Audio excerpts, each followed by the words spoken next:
इस्लामाबाद में press conference कंदे असद उमर नाणे वारी वज़ारत छॾण जो ऐलान कयो। संदसि चवण हो त वज़ीर आज़म खेसि तवानाई वारी वज़ारत संभालण जी आछ कई, पर हू वफ़ाक़ी काबीना जो हिस्सो नथो रहण चाहे। असद उमर चयो त काबीना खां धार थियण जो इहो मक़सदु नाहे त हू इमरान खान या नए पाकिस्तान जे विज़न खे सपोर्ट करण लाइ दस्तियाब न हूंदो। यकीन आहे त इमरान खान जी क़यादत में नओं पाकिस्तान कायम थींदो। नहीं जी, मैं बिल्कुल पहले दूसरे सवाल का जवाब दे दूं। मैं बिल्कुल भी तहरीक इंसाफ को खैरबाद नहीं कर रहा। मैंने जैसे पहले कहा था, मेरा आज भी यकीन है इंशाअल्लाह ताला इमरान खान नया पाकिस्तान बनाने में कामयाब होंगे। हुन वज़ीर आज़म जा थोरा मञींदे चयो त 7 वरह अॻु हू PTI में शामिल थियो। सफ़र में सुठियूं ऐं ॾुखियूं हालतूं ॾिठियूं। हुन सदाई मुल्की बहितरीअ लाइ कोशिश कई। असद उमर पंहिंजे तक जे अवाम जा बि थोरा मञिया ऐं चयो त PTI वारा मुल्क जी बहितरी चाहिनि था। PTI अॻुवाण ॿुधायो त वज़ीर आज़म इमरान खान काबीना में तब्दीलियूं करे रहियो आहे, जंहिंजो ऐलान बि जल्द कयो वेंदो। संदसि चवणो त PTI जी हुकूमत आई त मईशत ख़तरनाक सतह ते हुई, पर हुननि ॾुखिया फ़ैसिला कया। वज़ीर आज़म खां पोइ सभ खां ॾुखी पोज़ीशन नाणे वारे वज़ीर जी आहे। उमेद त नए ईंदड़ नाणे वारे वफ़ाक़ी वज़ीर खे बि सहकार हासिल हूंदो।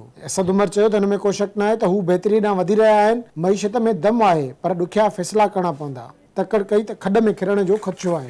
बिल्कुल मईशत की जो बुनियादी चीजें हैं ना, आप उनको जब तक ठीक नहीं करेंगे, ये मीडिया में कोई सवाल नहीं पूछता है इसके ऊपर। वैसे मैं बार बार बोलता हूँ, बीट रिपोर्टर सारे समझते हैं ये बातें, लेकिन वो टीवी पे शाम को सवाल नहीं पूछा जाता।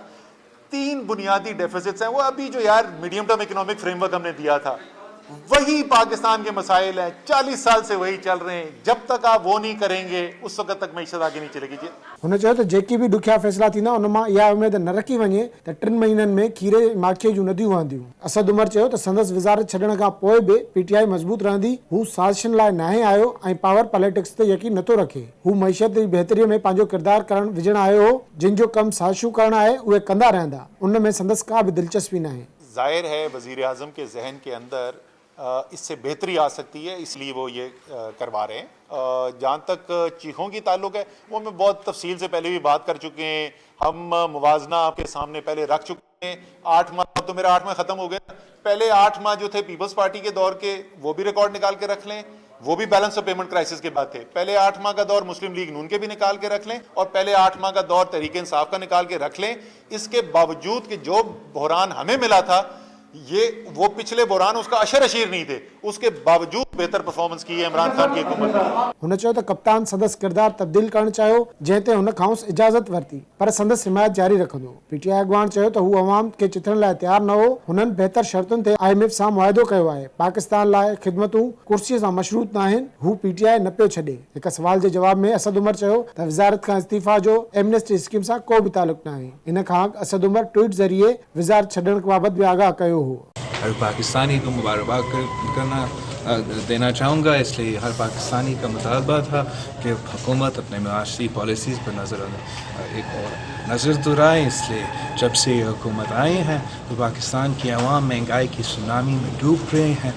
कोई सिमत नहीं था हमारा इकोनॉमिक पॉलिसी के लिए, कोई डायरेक्शन नहीं था, कोई कंसेंसस बिल्डिंग की कोशिश नहीं था।